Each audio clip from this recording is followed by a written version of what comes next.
خليني أحكي لك عن طفل سنة 83 كان عنده وقتها 9 سنين، جاي من نيو ديهلي وبدأ حياته كطفل مهاجر فقير جدا في حي من أحياء مدينة نيويورك. والأم كانت مضطرة تشتغل أكتر من شغلانة، وكانت سايباهم يدبروا حياتهم بنفسهم من وهم صغيرين.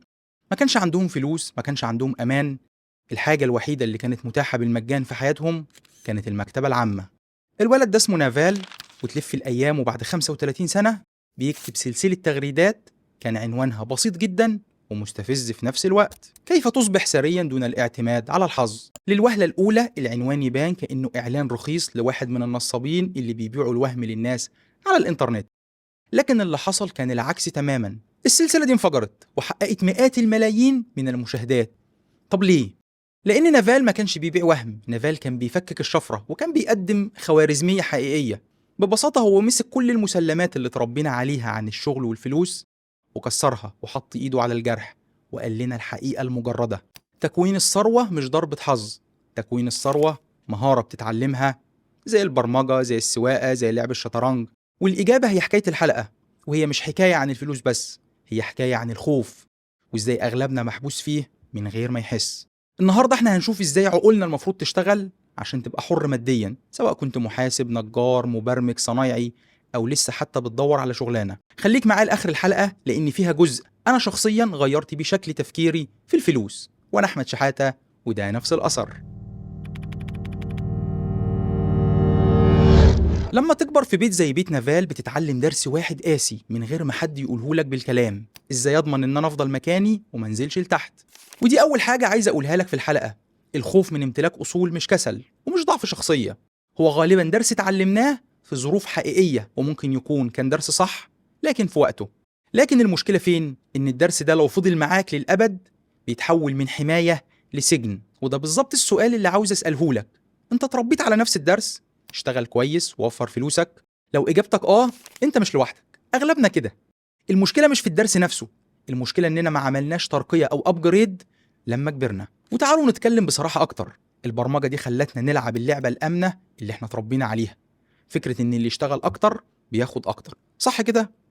من صغرنا واحنا بنسمع كلمه ذاكر كويس، هات مجموع عالي، ادخل كليه قمه، اتعين في شركه انترناشونال، حوش قرشين او خد لك كارد، هات لك عربيه وشقه. والحقيقه يا صديقي السيناريو ده كان شغال وزي الفل ومضمون، بس امتى؟ في الثمانينات والتسعينيات.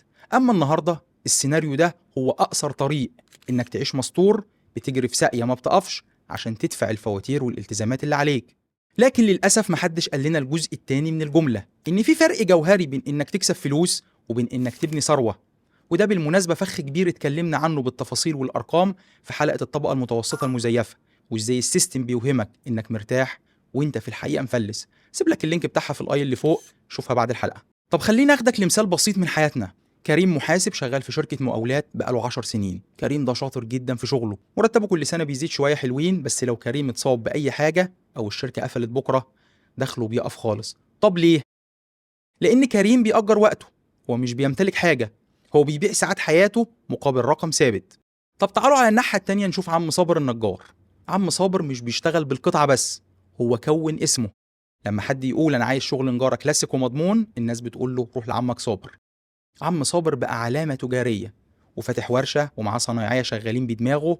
لو حصلت النهارده حاجه شغله مش هيقف. ليه؟ لان الناس عندها ثقه في الاسم والمكان بتاع عم صابر. وهو ده بالظبط اللي نافال بيتكلم عنه، هو بيقول جمله بسيطه ولكن خطيره: لن تصبح ثريا عن طريق تأجير وقتك، يجب أن تمتلك حقوق ملكية أو جزء من عمل تجاري لتنال حريتك المالية. خلينا أشرح لك لدي حقيقة رياضية غير قابلة للنقاش. لو أنت شغال في وظيفة أو حتى شغال فريلانس بتاخد أجرك بالساعة، أنت في النهاية بتبيع مورد محدود جدا اللي هو وقتك. اليوم فيه 24 ساعة، لكن مستحيل تشتغلهم كلهم. لو افترضنا أن أنت سوبرمان واشتغلت 16 ساعة في اليوم، سقف دخلك معروف. لو تعبت، لو سافرت، لو لا قدر الله حصل لك ظرف وما قدرتش تشتغل، عداد الفلوس بيقف على طول. وحتى المحترفين زي جراح كبير او دكتور كشفهم غالي او محامي بياخد ادعاب كبيره، ايوه هيبقوا عايشين عيشه مرتاحه جدا، بس هيفضلوا محبوسين في نفس الفخ. الجراح لو ما دخلش اوضه العمليات ومسك المشرب بايده مش هيقبض.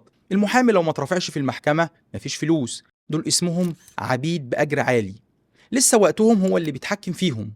عشان كده السؤال مش انا باخد كام في الشهر، السؤال الحقيقي هو انا بمتلك ايه. نافال بيقولك إن الفخ الأكبر هو الخلط بين 3 مفاهيم: الثروة، المال، والمكانة الاجتماعية. وبيقول إيه بقى؟ اسعى وراء الثروة وليس المال أو المكانة. الثروة هي الأصول التي تعمل أثناء نومك. باختصار يا صديقي، سر الثروة كله بيتلخص في كلمة واحدة: الانفصال. إنك تفصل بين المدخلات والمخرجات، تفصل بين الوقت والمجهود اللي بتبذله وبين العائد اللي بيجيلك. أنت محتاج تبني سيستم أو تمتلك حاجة تشتغل وتجيب لك فلوس وأنت نايم أو أنت بتلعب بلاي ستيشن أو أنت مسافر تتفسح. وهنا بيظهر المفهوم السحري اللي بيبني الثروات، مفهوم الملكية، اللي هي بتخليك تكسب وانت نايم، وهي اللي بتخلي فلوسك تشتغل بدالك. الثروة مش هي المرتب العالي ولا الفلوس الكاش اللي في البنك. الثروة هي المصنع اللي شغال وبينتج ليل ونهار. الثروة هي البرنامج اللي بتعمله مرة واحدة وبيتباع منه ملايين النسخ. باختصار، لو شغلك بيقف لما انت بتقف فانت لسه في الفخ. وعشان تخرج منه لازم تبدأ تفكر ازاي تتحول من خانة الموظف اللي بيأجر وقته لخانة المالك اللي بيبني أصول. وده بيوصلنا لسؤال محوري: إزاي أعرف إن أنا بخلق ثروة حقيقية؟ الإجابة لما تقدر تضاعف أرباحك وتوصل لعدد أكبر من الناس من غير ما تضطر تشتغل ساعات زيادة. خلينا أوضح لك الكلام ده بمثال. لو عندك محل فول وطعمية وإنت شغال فيه بنفسك وعملت فلوس منه كويسة، ده تمام قوي، بس إنت ليك سقف معين. أقصى حاجة تقدر تعملها يوميا محدودة بعدد الساعات اللي بتشتغلها وعدد الأطباق اللي إيدك تقدر عليها. لكن لو قررت تحول الوصفة بتاعتك لعلامة تجارية أو تفتح فروع تانية أو توزع منتج جاهز في السوبر ماركت باسمك، هنا الحكاية اتغيرت. الوصفة بقت أصل مش مجرد مجهود يومي. طب إزاي الكلام ده بيحصل عمليا؟ إزاي شخص عادي جدا بيقدم خدمة بأجرة يحول نفسه لأصل مالي؟ ده اللي هنفهمه بالتفصيل دلوقتي. عم صابر النجار اللي فتح محل واتنين وجايب فيه صنايعية شغالين تحت اسمه، هو بقى بيملك نظام بيجيب فلوس، مش بس بيبيع وقته هو. وده مش كلام نظري، ده بيحصل قدامنا كل يوم. بص حواليك، أصحاب العقارات وأصحاب المحلات اللي بيشغلوا الناس معاهم، أصحاب التطبيقات اللي بتاخد نسبة من كل عملية. الناس دي كل اللي عملته حاجة واحدة بس: بنت أصل مش بتبيع وقت. هتقول لي كلام جميل وتنظيري يا عم أحمد، أنا لا محاسب ولا نجار ولا أنا شغال حاجات تانية، أنا على باب الله. إزاي أمتلك أصول وأعمل ثروة وأنا مش وارث ملايين عشان أروح أفتح مصنع؟ قبل ما نجاوب على الجزئية ديت يا صديقي، مهم جدا تدعم المحتوى وتساعدني أوصل لغيرك، لأن دي الطريقة الوحيدة اللي بتساعدني أكمل في إنتاج المحتوى. وكمان دي اللغة اللي خوارزميات المنصة بتفهمها. لو ما فيهاش تعب يا صديقي، يا ريت تعمل لايك وتنزل تكتب تعليق. في حاجة نافال بيأكد عليها كتير، وهي إن الثروة مش لعبة صفرية. يعني مش لازم حد يخسر عشان أنا أكسب، وده مختلف تماما عن الفلوس اللي بتتحرك من جيب لجيب، زي لما بتدفع فلوس في السوبر ماركت عشان تشتري أي منتجات وبياخد فلوسك. يعني الثروة الحقيقية بتتخلق من الصفر. وده بيحصل إزاي؟ لما أنت تحل مشكلة لعدد كبير من الناس. بص حواليك، اللي اخترع الموبايل وما سرقش فلوس من حد، هو حل مشكلة التواصل لمليارات البشر، وكل واحد فيهم دفع له شوية فلوس، والشوية دول بقوا إمبراطورية. ونافال بيقول جملة قوية جدا في السياق ده: الثروة بتيجي من امتلاك حصص في أعمال تجارية، مش من الشغل اليومي. الشغل اليومي بيديك دخل، لكن الحصص أو الملكية هي اللي بتديك الحرية. وأهم حاجة، الملكية دي مش لازم تكون فلوس ضخمة، ممكن تبدأ صغيرة جدا. كمثال، حد بيصمم لوجوهات فريلانس، بدل ما ياخد فلوس بالساعة يقدر يعمل مكتبة تصاميم جاهزة ويبيعها أونلاين مرة واحدة لآلاف الناس. مدرس شاطر قوي في مادة معينة، بدل الدروس الخصوصية بس يقدر يعمل كورس أونلاين يسجله مرة واحدة ويبيعه آلاف المرات. الوقت اللي هيضيع في التسجيل هيكون مرة واحدة بس، لكن البيع هيفضل مستمر لشهور وسنين. وده اللي بيسميه نافال المنتج اللي ملوش تكلفة متكررة. وعشان تفهم قد إيه الفكرة دي قوية، فكر في الفرق بين مغني بيغني في كذا حفلة وبين نفس المغني وهو بيسجل الأغنية مرة واحدة وبتتسمع ملايين المرات على المنصات. الحفلة بتاخد وقت وجهد كل مرة، لكن التسجيل بمجرد ما خلص بقى أصل بيشتغل لوحده. السؤال اللي المفروض تسأله لنفسك دلوقتي وأنا بتكلم بجد، وقف الفيديو لو حابب تفكر فيه: إيه المهارة أو الخبرة اللي عندي وأقدر أحولها لحاجة أعملها مرة واحدة وتفيد ناس كتير؟ طيب هتقولي تمام، فهمت إني محتاج أبني أصل، بس الأصل ده بيتبني إزاي أصلا؟ هقولك هنا بندخل في أعمق حتة في عقل نافال. عشان تبني أصل أنت محتاج 3 حاجات أساسية: المعرفة المحددة، المساءلة أو المسؤولية، والروافع أو النفوذ. خلينا نمسكهم واحدة واحدة ونطبقهم بأمثلة بسيطة من حياتنا. رقم 1: المعرفة المحددة. نافال بيقول جملة خطيرة جدا: لا يمكن تدريبك على المعرفة المحددة، لأن المجتمع لو استطاع تدريبك عليها فبإمكانه تدريب شخص آخر ليحل محلك.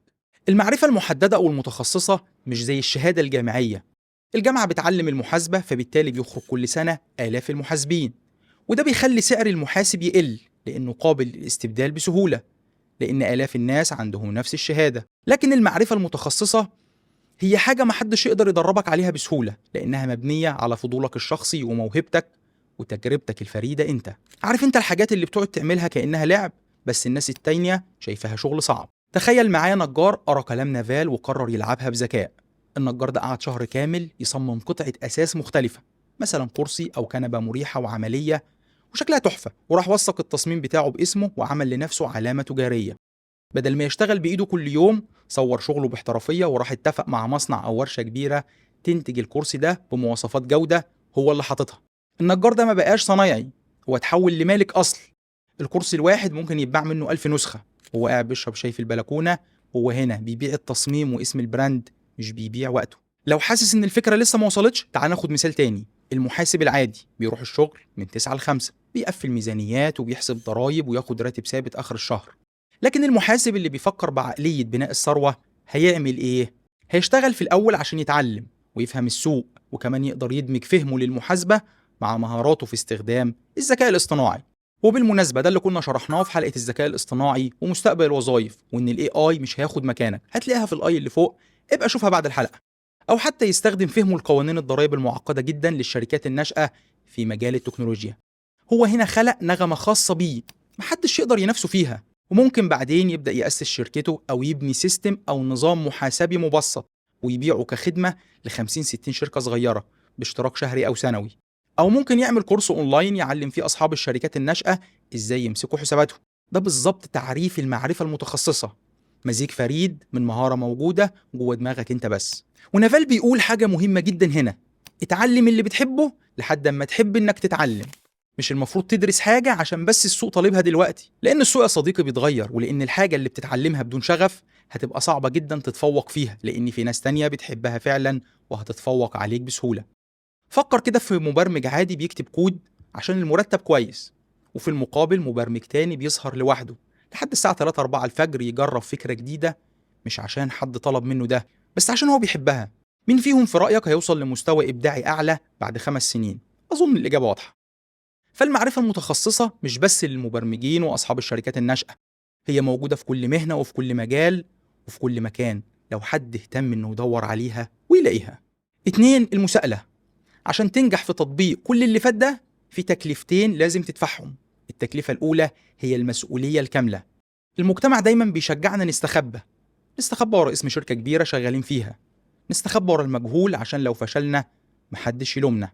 لكن نافال بيقول العكس تماما: تقبل المساءلة وتحمل مخاطر العمل تحت اسمك الحقيقي، لأن المجتمع سيكافئك بالمسؤولية وحقوق الملكية والروافع. وهنا بقى صديق الثروة والمكافآت الضخمة بتروح للناس اللي بتخرج للملأ وتقول: يا جماعة ده شغلي وده اسمي عليه وأنا بتحمل المسؤولية الكاملة لو فشل، وفي نفس الوقت بطالب بكل المكاسب لو نجح. طول ما انت مستخبي ورا اسم شركة بتدفع لك مرتبك، انت في امان ظاهري، بس انت فعليا بتبيع اسمك وبتكبر اسم صاحب الشركة. لو عايز تكون ثروة لازم تخاطر باسمك. مفيش ثروة بتتبني وانت خايف من كلام الناس او خايف من الفشل. الفشل في العلن هو ضريبة النجاح في العلن. التكلفة التانية واللي بيقع فيها 99% هي الاستعجال. احنا بقينا عايشين للأسف في عصر الفاست فود والريلز اللي مدتها 15-20 ثانية، وعايزين نبقى أصحاب ملايين بعد كام شهر من بداية البيزنس بتاعنا. وعشان كده نافال حذر من الاستعجال وقال نصيحة تعتبر دستور لأي حد بيبني حياته: كن غير صبور في أفعالك ولكن صبور في النتائج. لكن اللي احنا بنعمله العكس تماما يا صديقي، بنمشي ببطء شديد في الشغل والتنفيذ وعايزين النتيجة بكرة الصبح. وكمان نافال بيأكد على إن سر الكون كله متلخص في كلمة واحدة، هي الفايدة المركبة.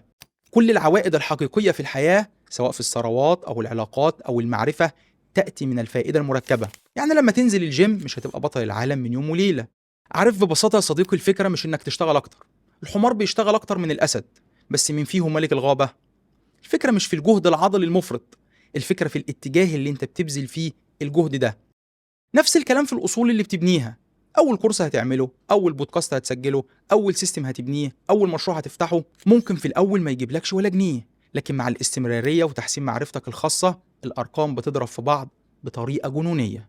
ونافال هنا بيقولها لنا بقى ازاي: العب ألعاب طويلة الأمد مع أشخاص طويل الأمد، وتذكر أن الاستعجال هو العدو الأول والأخطر للثروة. تعالوا بقى نروح لأهم مفهوم في الحلقة كلها، واللي هو أساس فكرة نافال من أولها لآخرها: الرافعة. الرافعة في الفيزياء هي أداة بتخليك ترفع وزن تقيل جدا بمجهود بسيط. وفي الاقتصاد الروافع هي اللي بتفصل بين الناس العادية والأثرياء. أرشميدس العالم اليوناني القديم الجملة خالدة: أعطني رافعة طويلة بما يكفي ومكانا أقف عليه وسأحرك الأرض. يعني بأداة بسيطة وموقع صح تقدر تحرك حاجة أكبر منك بكتير بأضعاف مضاعفة. وفي عالم الفلوس الرافعة معناها إيه بالظبط؟ معناها تخلي مجهود واحد بسيط ينتج نتيجة ضخمة.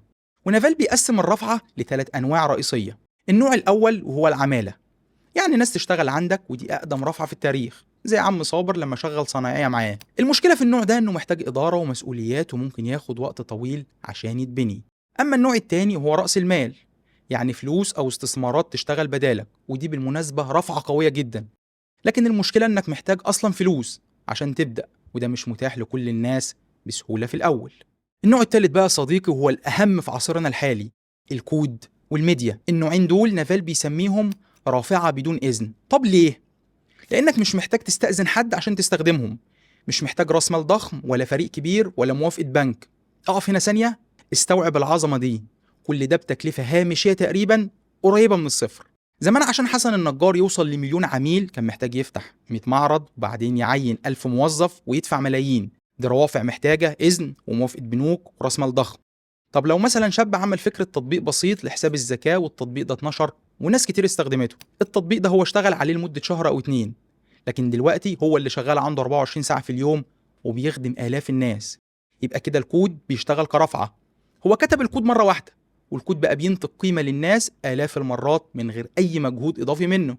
ونافال لخص كل ده في مقولة عبقرية: تعلم أن تبيع، تعلم أن تبني، إذا استطعت فعل الاثنين معا فستكون قوة لا يمكن إيقافها.